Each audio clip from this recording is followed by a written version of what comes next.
日嚟杏壇食一間私房菜，蝦冰蟹醬，有蝦、鯪魚頭同埋鯪魚腸、海膽，裏邊有鵪鶉蛋，下邊咧就白蘑菇，招牌豬面肉。呢度嘅所有餸菜咧，好似為我而設咁樣，全部都係我嘅至愛。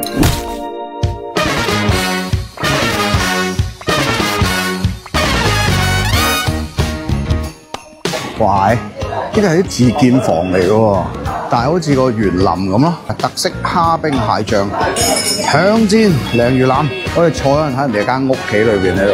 佢啲餸菜咧有幾十蚊，有啲都個名幾有特色嘅。蒸鯇魚38蚊一條，真係好街坊生意嘅。蝦冰蟹醬有一隻蟹，有蝦、鯪魚頭同埋鯪魚腸。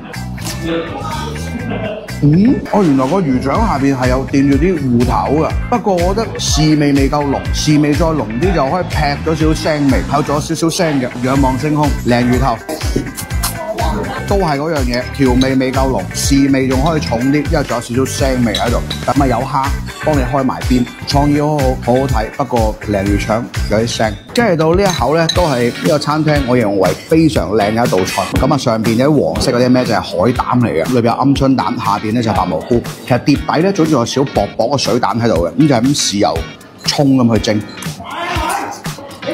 好香嘅白蘑菇味，但係海膽味又唔係好濃啊。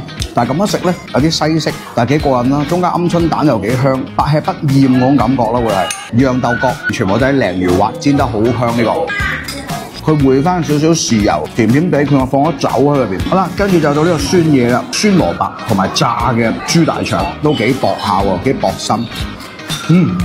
嗰個豬大腸好脆，哇！嗰個皮係薄脆。呢個正確食法咧就係夾咗一嚿酸蘿蔔。咁樣夾住個酸嘢食咧，一啲都唔漏。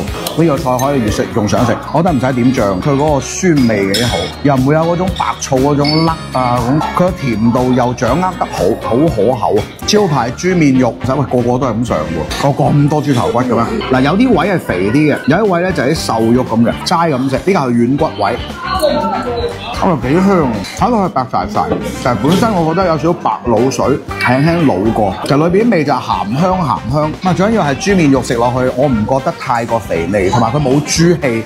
看一下咱們的家人們是怎麼吃這個豬頭嘅，知道啦。今晚消費355蚊，咁啊人均都係70蚊左右，未算好驚豔咯。嗱，而家我食完飯先晚上7點鐘啫，其實而家大部隊先開始嚟緊，咁證明即係喺附近人嘅心目當中咧，佢都有一席位嘅。老細點個關注咧？